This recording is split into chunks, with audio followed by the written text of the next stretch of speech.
So welcome everyone. I'm delighted to introduce Alfie and Maia from SAW. We're going to be giving a lecture about architectural work and employment rights today. I think it's going to be really good. So I've seen you guys speak before. So I'm going to hand over to you now. Thank you. Thanks so much. And thanks everyone for coming, and thanks to Mass for hosting us and your great programme of lectures. It's really an honour to be part of that today. So we're members of architectural workers, and we call ourselves SAW for short. So SAW is a trade union for architectural workers in the UK, and this includes anyone working in the field of architecture. This is quite different to the structure of the RIBA and the ARB. So our membership includes people who work in HR and admin, BIM managers, assistants, architects, tutors, and students. So the members of SAW support and upskill each other to make the architectural sector fairer for workers, students, communities, and the environment.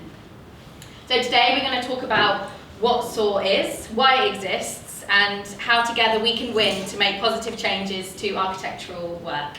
We'll have space at the end to discuss kind of confidentially any of your experiences, and hopefully to enable you going into, for the first time or back into employment, kind of more aware of your collective power as workers and here as students.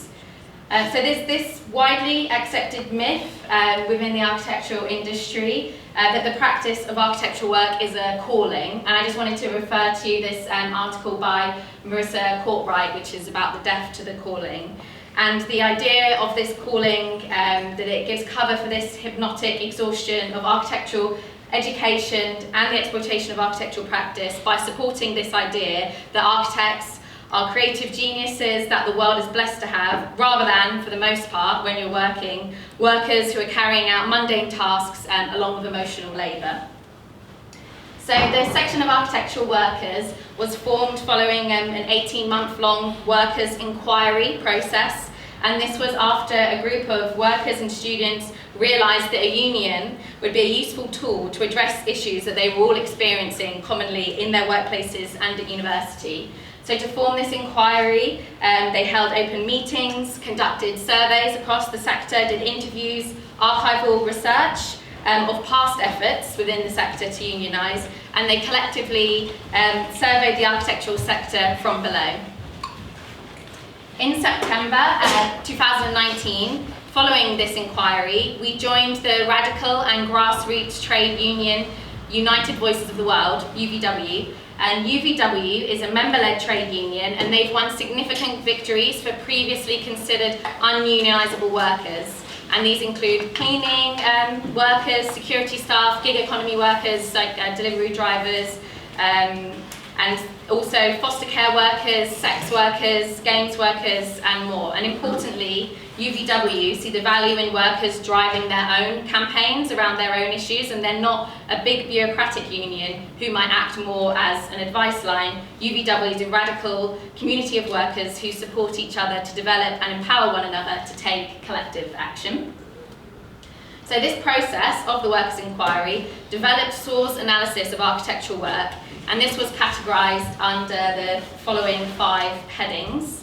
The first one being overwork, which I'm sure we've all experienced as a common complaint, and this sort of applies to direct and indirect pressure that employees experience to work through lunch breaks, after office hours, or over weekends on a regular basis or as deadlines approach. This pressure is magnified for people who have less secure contracts, maybe during their probationary periods, or those who are sponsored by their employers for their visas.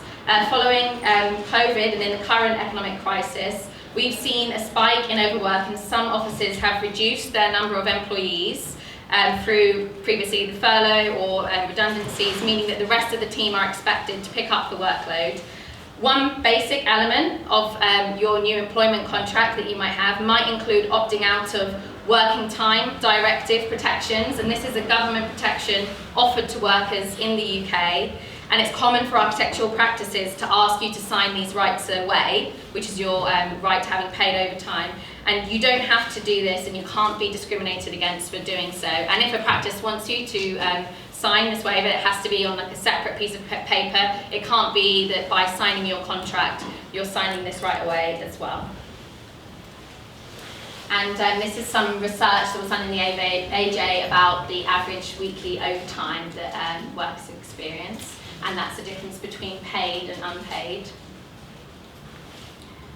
And then we have unstable employment. Precarity and unstable employment, this causes a form of anxiety which is useful to the architectural establishment to keep us motivated.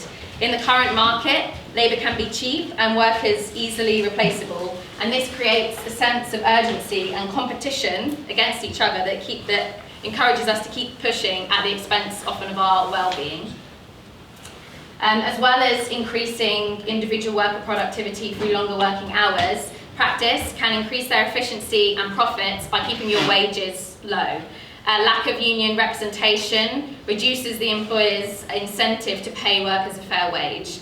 Alongside that, we see increases in the number of unpaid internships in architectural practices.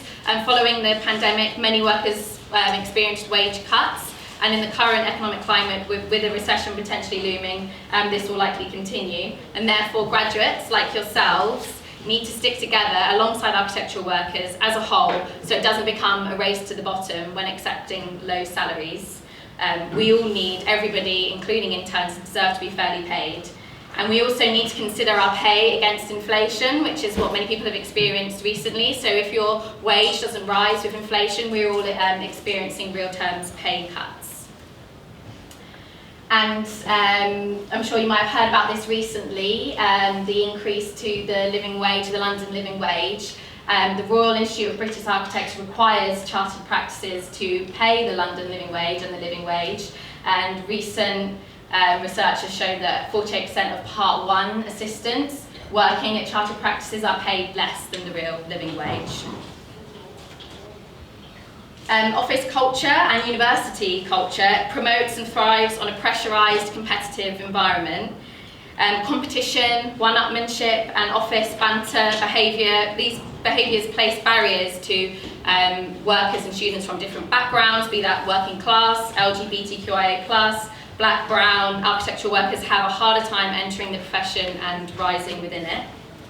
Workplace culture and how projects are organised and managed can make it difficult for workers to speak out against harmful proposals, whether this is damaging to the environment, dangerous for construction workers and site workers, we could be specifying toxic materials or displacing local communities. And many of us feel uncomfortable with the impact of the work that we do and the climate that we do that in. Professional ethics charters are not strong enough on their own or even enforceable without worker power. The climate and ecological emergency show that now more than ever we have to stand up for workers, communities and the environment. But with economic pressures building, it will mean that employers relax their own ethical standards, so we need to build collective power to respond to this. And this is part of the professional code of practice, saying that you have to, as an architect, consider the impact of your work. So there have been historic examples of former attempts to unionise within the sector. The first one of these, first architects union, was the Architects and Surveyors Assistants Professional Union, ASAPU, and that was founded in 1919. And they focused on trying to get a minimum salary scale and to get representation for salaried architects on the RIBA Council, as that had already been formed. They collaborated with the RIBA to pass the Architects Registration Act. They expected in return this minimum salary scale, but it was never given. So this sort of trade unionism movement fell off in the 1930s, and then in the 1970s, there was the architectural workers joined the technical, administrative and supervisory sector tasks, and a campaign group at the time, pictured here, was the New Architecture movement, and they wrote in their 1976 report that beyond merely fighting for reasonable employment prospects, architectural workers, if organised, would be in a position to campaign for an end to the use of building industry by the market system to ensure profit and power for bankers and speculators instead of decent housing, industrial, social and cultural facilities for the community.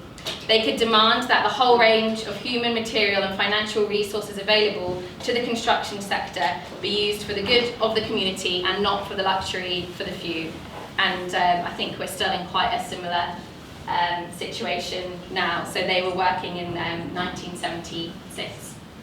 And they also talked about this myth and this calling, sort of that they held accountable to the RIBA and the schools of architecture, with help from the media, would have us believe that the profession is still, if it ever was, a community of equals or near equals, with a partnership in the eventual outcome of a typical architectural career. So yeah, those are kind of some of the issues that we try to address and fight against, but how collectively can we organise and then work together to actually address these? So our theory of change. So high participation is a prerequisite to power. For a lot of people in the UK, a trade union is a large bureaucratic institution that provides a service when you're in need. You pay a monthly subscription, and if you have an employment issue, you might talk to a case officer who might be able to support you in taking individual legal action against your employer. So UVW and what we've been doing with SAW is part of a new wave of trade unionism. It takes lessons both from the UK labour movement as well as the US today. Our model sees the union not as a third party or a service provider, but just as relationships between workers in any given workplace. This model of trade unionism relies on a clear understanding of what power is. So we say that power is the ability to influence the behaviour of others and make something happen. If our bosses want to make something happen, for example to design a building, their power comes from influencing our behaviour as workers. They influence our behaviour with rewards such as money and punishments such as dismissal.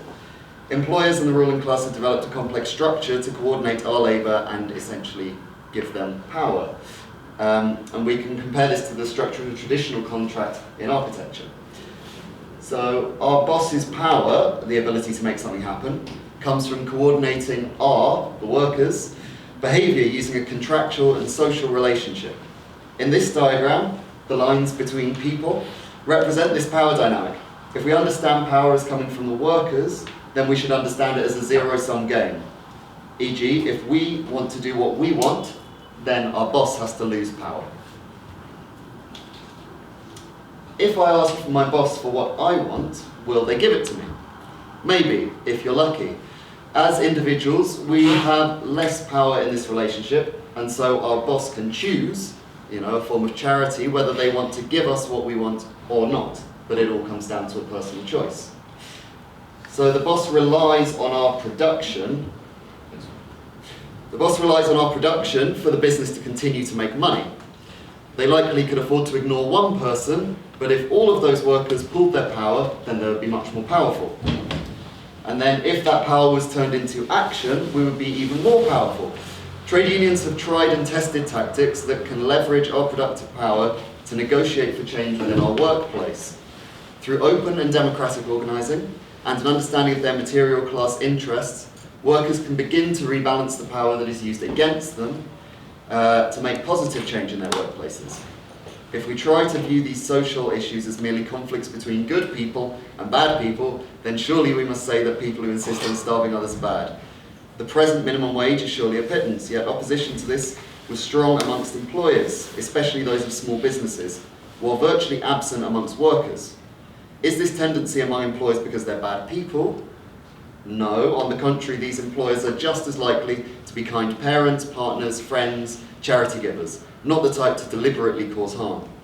They act one way as individual atoms in the social fabric, in their personal lives, but they act quite differently as part of their class collectivity as employers and bosses. So they explain this when they do by saying that business is business. This is their way of distinguishing their individual human thoughts and feelings and from their role as a member of the business community, that is, of their class. In the latter case, the conditions of existence and interests of business make out of them a social force that has little resemblance to their individual personalities and wants and desires. So in order to take back power and win at work, you need three main things. First one is strong relationships and unity. So when you unionise, you're acting on the belief that your power comes from each other, you and your colleagues, working together towards a shared aim. Unlike your bosses, whose power depends on financial coercion or punishment, our power, workers, comes from strong relationships and unities. These relationships are built on listening, transparency, and trust. The second thing is having a tight structure, and tight structure is really important in terms of solidarity and cooperation between employees. It allows us to effectively challenge our employers. We can pool our resources, share knowledge and skills, and work with workers in other practice, all to better coordinate our efforts to improve our working conditions. And that's the key way that we address not just our individual workplace issues, but issues across the sector, like how we decarbonise, how we turn down ethical work, how we stop this race to the bottom on bidding. The third thing is demonstrable and sustained majorities.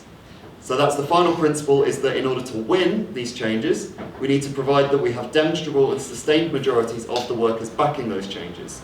So together that they're prepared and willing to take action. We need to show our bosses that we have power and compel them to concede to our demands. So in the union, we have workplace branches and working groups. Workplace branches are where we directly organise in our individual practices with our co-workers. Working groups are where we organise the architecture sector as a whole, across different workplaces. We share tools, tips, training, and coordinate our actions as a union. Through the membership network, access to resources, training, employment law information, workshops about redundancy, regular branch meetings, social events, legal support, workplace organising training, and many other forms of support, all given from fellow members. So here is a diagram that shows this loosely, very loosely, but it also adapts according to projects. I think we need to update this diagram, so we've discussed its deficiencies now. But there we are. So yeah, this is like, we do a lot of trainings, and these are all like geared towards taking you as someone who has a personal issue at work but isn't quite sure of what to do about this or how to like start making these changes, and to give you kind of the education and the training and the equipment to go and talk to other people and explain why this is like a collective issue and why this is an issue that needs to be coordinated with your colleagues, and the ways that you're going to empower, basically like we just talked about. But that varies from issue to issue, and it's really important that you get that as a personal training, because you know best your colleagues, you know best your workplace, you know best the people you work for and the issues you want to win. So it's really, and then you can feed back into the union, and that's kind of how we continually build movement. We also go through direct action, so we have protested at the Reba before, and we also last summer, was it last summer or was it 2 summers ago now? Last summer. Last summer, we went flyering on an open day at the Bartlett to try and encourage them to take seriously the allegations in the report that went out in The Guardian, which actually was very productive. That one, we ended up having meetings with the head of school and devising an addition to their curriculum in every single year that taught them about workers' issues as part of their professional practice modules. Cool. So, developing solidarity processes and tools. So this is like the different ways in which we run campaigns, and those campaigns will build on each other. If you see other people winning in other sectors and other workplaces, then you're going to feel much more confident in addressing your own issues. Those people, as I've said, because we're training them and bringing them into the union, they're then there to talk to you about their experiences and train you up in how you're going to address your own ones.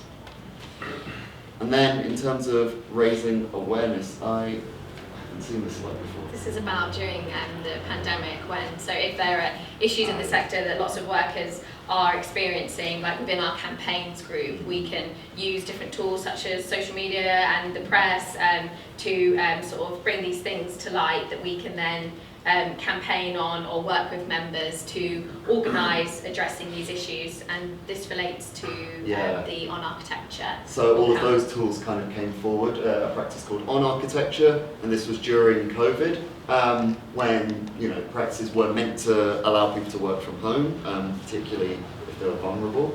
And this practice said no, everyone needs to come into the office, no questions asked. What the workers from that office organised with SAW, and then on a Friday afternoon they staged a walkout. So they walked out at about lunchtime and said, look, we're going home. The practice had a deadline the next week, and so they kind of strategically chose the time to do this. Over the weekend, there were a lot of, there was press went out about this. We coordinated the comms with, as you can see, Building Design, Reba J, the AJ, and sort of built a comms strategy around their action to back them up and give them that support. By the time they got back on Monday, their workplace had decided to totally turn this around, and when actually we understand that people need to work from home in order not to die from COVID, so we will allow it to happen. This is just kind of how these things work. And then the people who are involved in that have since become quite active in the union and helping other people kind of with similar issues. I think it shows how we can coordinate as well, because when you're organising in your workplace, you can feel quite vulnerable, especially in small practice, and so it's important that we can coordinate with other sort of power that we have in terms of the media, where we can support people who are organising and back them, as I've said, so they don't feel isolated. And as well as working with people in practice, architecture workers in practice, we sort of consider the relationships between this and architectural education and how lots of these bad habits and cultures in the industry are kind of fostered through places of education. And we passed a motion, which is a democratic process of voting within the union, that showed how we would support this. So SOAR notes that as a trade union, we're a collective of workers and we organise primarily within our workplaces. But there is a material link between bad practices and exploitation at work and the toxic culture within universities. So as workers, we understand that the core of our power is in our ability to control and then to withhold our labour. We acknowledge that the power and labour relations within universities are different to this, and so our method of organising with students and potentially running campaigns with them would have to leverage this power differently. So our belief is that universities can promote this culture of unsustainable overwork that places design production above the material needs of the students and encourages excessive dedication to the detriment of their mental and physical health. In an already unrepresentative industry, this culture asymmetrically affects marginalised people. And as this culture has been the status quo in architectural education for decades, most architectural workers will have experienced it and so perpetuate it within their workplaces. And this is not within the interests of the workers, in a context as well where lots of tutors might also be potential or employers of students and recent graduates. It can be within their interest to cultivate this culture of long hours and excessive dedication to the work. And so as a union, we will support students in organising their universities, and we promote student-worker solidarity just in the way that these relationships feed off each other. We want to support students as well. And running campaigns in their campuses and within their universities. So here are some of the recent wins and campaigns that we've had from the past year. So first of all, there was a kind of day when architectural workers really won, supported by SOAR, by FAF and other groups. Maia won the race to become the next REBA president. President-elect Maia at the time broke the usual mould by standing as an architectural worker candidate for a process traditionally held by practice bosses. Well, I think every single REBA president in the past has been a firmer. Winning with a clear mandate to ban unpaid overtime. The REBA Council should act now and introduce a new code of practice that requires REBA chartered practices to pay or otherwise remunerate for every hour of overtime worked. Let's throw this outdated practice in the bin.